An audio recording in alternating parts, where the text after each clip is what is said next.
Hi, I'm Cactus Jack with Country Conversations, and I had a chance a few days ago to talk to a real legend. John McEuen has been around, well, he's been in music for nearly 60 years. He's born in Oakland, California, and he's done it all. As we talk with John today, we're going to talk about first the album, Will the Circle Be Unbroken? The original was from 1971. That was a 3-album set, including bluegrass legends Lester Flatt, Doc Watson, Mother Maybelle Carter, Jimmy Martin, Roy Acuff, and so many other legendary pickers and singers. The original albums are still around as a 3-album set in 1972, and then there's volumes 2 and 3 from 2007, which are a similar project with a lot of great musicians, but yet again, they are their own albums. Plenty of links for all those in the description here. His website is johnmceuen.net. We'll have links to that down at the bottom too. John McEuen, a bluegrass picker. He started out playing banjo and mandolin as a young man, and he had some interesting friends, especially one friend from high school that you'll know a lot about when you hear the story. You'll also remember the song King Tut and the Toot Uncommons. Toot Uncommons was a band that was formed as a brainchild of John McEuen. He's been on the road for many years. If you look on his website, we'll have the link in the description. If you look on the Stories from the Road page, you'll find out he was friends with Earl Scruggs and Johnny Cash and a lot of other folks. And he tells stories about what happened. And this new project that he's talking about is all about stories. We'll talk about that today. The stories, the name of the album is The Newsman. And I highly urge you to see John McEuen wherever you can. Download or purchase The Newsman, get his biography, The Life I've Picked. That's his autobiography, and then there's a new one on the making of the Circle Be Unbroken. We'll have that and more as we continue our country conversation with John McEuen. Good morning, Willie Radio. It's Cactus Jack. Who am I speaking to?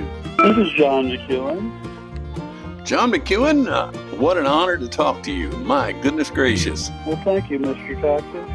I know your career is 60-some years. I'm not sure. How did this all start? Well, it started for me working in the magic shop in Disneyland at 16 years old and realizing I didn't want to work for a living.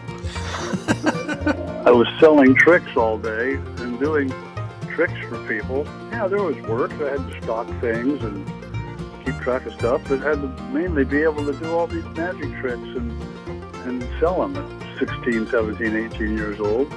And I liked not having a job. It wasn't like a job.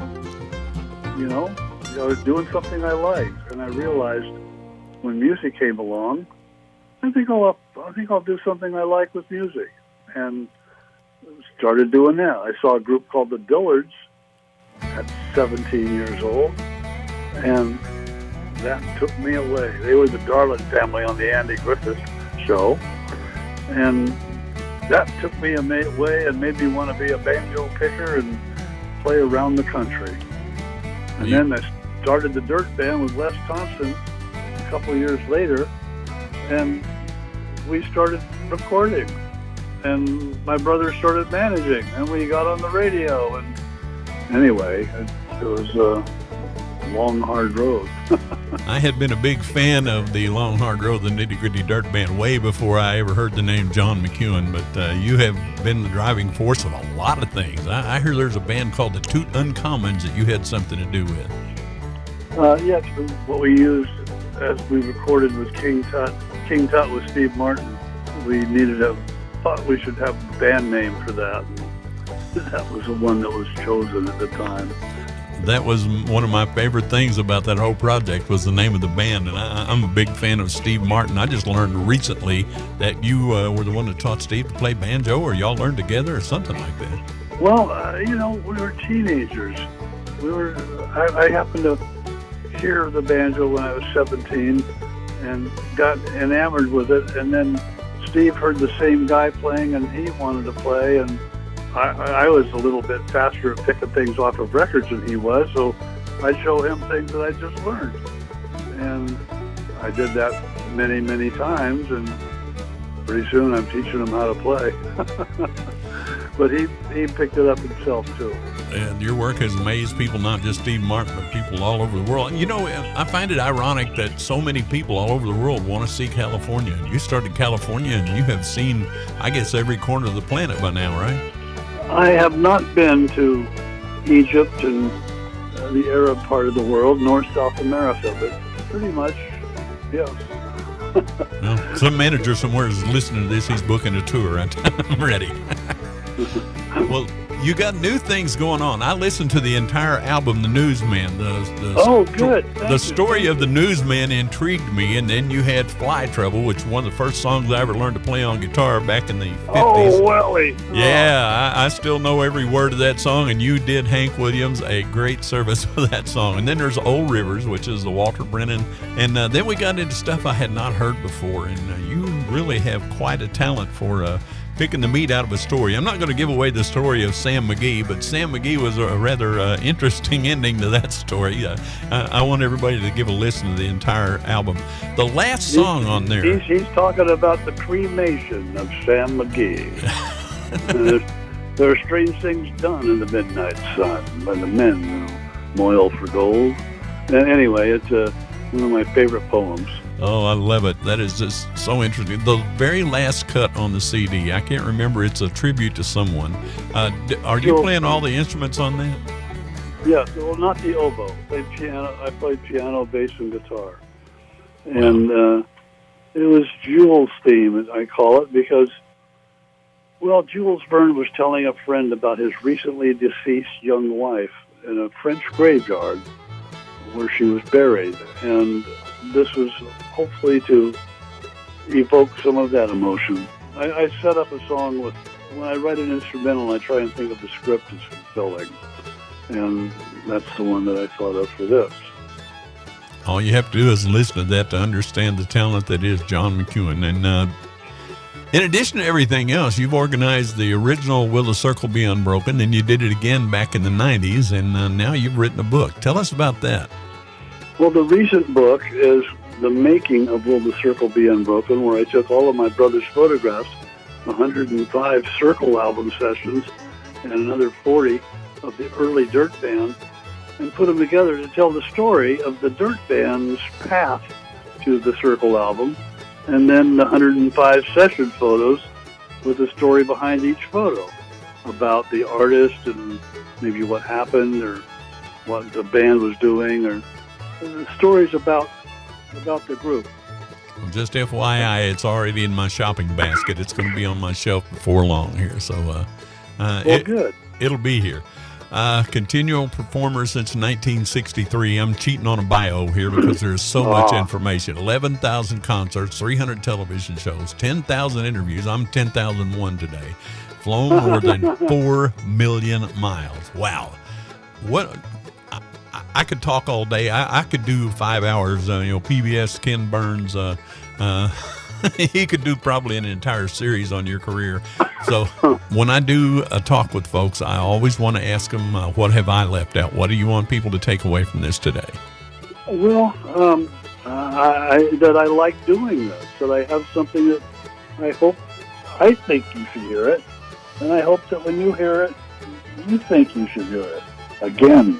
When I heard The Newsman, I knew that guy. That guy, I lived in, as a child, a little bitty town called Cobden, Illinois. We had a couple of those guys there who just refused to give in no matter what their physical handicaps were. They made their own way. And I knew that guy in my childhood. I think everyone would. Really? Yes, sir. A crippled guy that did something? Yeah, we won't go into what they were crippled from. One of them was from an injury and one was from a disease, but the one guy especially, he walked with a cane. He was about 30 years old, I guess, and his features were all, I think he might have had some form of MS, I'm not sure, but it was caused by a disease. And then the other guy was just a polio guy. He walked with those, I guess they call him a forearm crutch. And I went to high school with him, and he's still hanging in there, and he's still making his own way. He has never given an inch in his entire life. That's amazing. And the Newsman guy that I wrote about was the same type. He'd go around from table to table in the restaurant, and it's like, would you like to buy a paper? Yes, sir. And he didn't make fun of him. And everybody bought a paper from him. And then he'd go down to the agencies and the record companies, and he'd get in to see people that everybody was trying to get the meeting with. We call that respect and admiration, and you have described... Yes, he had that. Yeah. And I thought I'd dedicate this album to him because he was such a major influence on my life. I'm a fan of old typewriters too. I love the cover. Oh, good. Yeah, and you did everything. You hit all the buttons for me, and I think pretty well anyone that loves bluegrass, anyone that loves good stories, and anyone that loves nitty gritty dirt band John McEuen, all the buttons are going to get punched if you get this project. And I want to see the pictures in the book. They think of it that way, and you know, I was worried about talking stories with music, and I realized, well, ever since the play Music Man, well, you got trouble, my friends, right here in River City. Well, sure, I'm a billiard player. And The Boy Named Sue and Arlo Guthrie and the Devil Went Down to Georgia and Big Bad John and King Tut. There's a bunch of talking records out there, but there hasn't been one in 20 years or more. And you have resurrected the art so amazingly well. But yeah, all the way back to Hank Williams, Jimmy Rogers, Mother Maybelle. Oh, right. There have been recitations everywhere. Yeah, and I think people are ready to hear the story again, a new one, you know.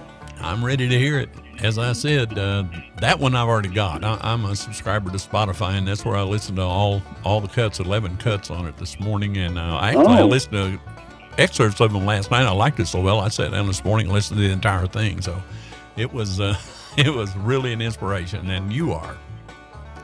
Well, thank you very much.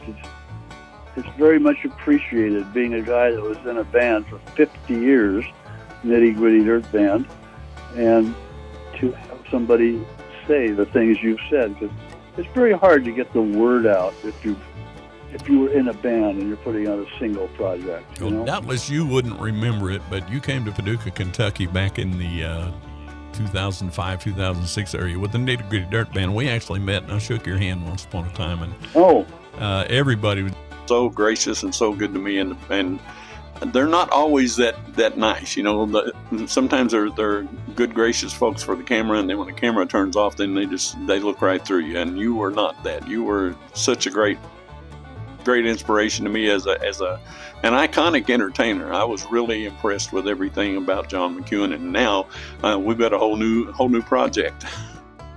Yeah, I'm glad to hear I did that, because I always felt it was important to give everybody a time, you know. Well, that's the reason I did this. I started out years ago in Orange County, California, going, I'd like to go around the country and meet people. I'd like to be in a band. I'd like to be in a, you know. This is why I'm still hanging on radio at 70 years old. You know, I love what I do, and I love the people, and that gets me to my last question I have. I have a YouTube channel. It's very small. It's doesn't have too many legs. It doesn't have its wings. But if it's okay with you for me to use the artwork from your website and so on and so forth, I'd like to produce this into a YouTube video here in the next few days. Well, sure. Okay, well, we'll see how many people we can do here. I know you're out of time. They gave me 15 minutes, and we're at 13 and a half, so I do have to jump off of here. But well, I just have another interview at 11, and that's 7 minutes. I can give you time to get a coffee and think about it here. Yeah, you'd be glad to be part of your YouTube channel. Thank you for considering. We'll send a copy of it to the management when I get it done, which is what I do. They send it to you, and some folks actually put it on their own personal channel, and you're welcome to do that. Just drop it in there, clip it up, whatever you want to do. I'm doing this because I love it. Same reason you did the Newsman, and I'm really inspired by this. Well, that's good to know, because you're right. That is, the Newsman album took me 10 or 11 years to put together to make, because I took my time and I did it the way I wanted to. And I figured, if this doesn't work, if people don't like it, it's going to be my fault. Well, that's the best way to do it. And I'm inspired. My wife is inspired. We listened to it together this morning, and she loved all the stories. So you got two fans right here, and we'll see how many more we can garner for you. Well, that's great. Thanks a lot, Jack. God bless you, sir. We'll look forward to seeing you in the future. Okay. Thank you for your time. Do Do I call you Cactus or do I call you Jack? I answer to whatever. Cactus Jack is actually a fictional character that I joined in this radio station, but I've been working here for over 40 years, getting close to 43 years. And I've gone through several different nicknames that they tried to give me, and then none of them stuck. But Cactus Jack is easier to say with a mouthful of false teeth. It rolls out easier than Jack Newberry. But either is fine with me. Well, thank you, Mr. Newberry. God bless you, John. Thank you. Have a great day. Bye-bye. Bye-bye. And with that, we end the conversation with John McEuen. I could easily go on a couple hours as a fan of his life and achievements, but we'll save some more for the next time. Like, for instance, there's actually 3 of the Nitty Gritty Dirt Band Will the Circle Be Unbroken projects, and then there's the one we showed in the video called Farther Along. In the past few years, John has been recognized in a lot of ways. In 2017, he was inducted into the American Banjo Museum Hall of Fame. We talked a bit about his latest book about the making of Will the Circle Be Unbroken, and there's the autobiography, The Life I've Picked. Both of those are headed for my collection. The website is easy, johnmceuen.net, and there's lots of links there to information, web pages, music, so on and so forth, and that's all listed below in the description. If you like this talk with John McEuen, take a look at the other talks we've had with other legendary entertainers. As God has blessed us with this job, God bless you. God bless the United States of America. Please pray for one another. Thanks for watching. We'll see you soon. Country Conversations with Cactus Jack.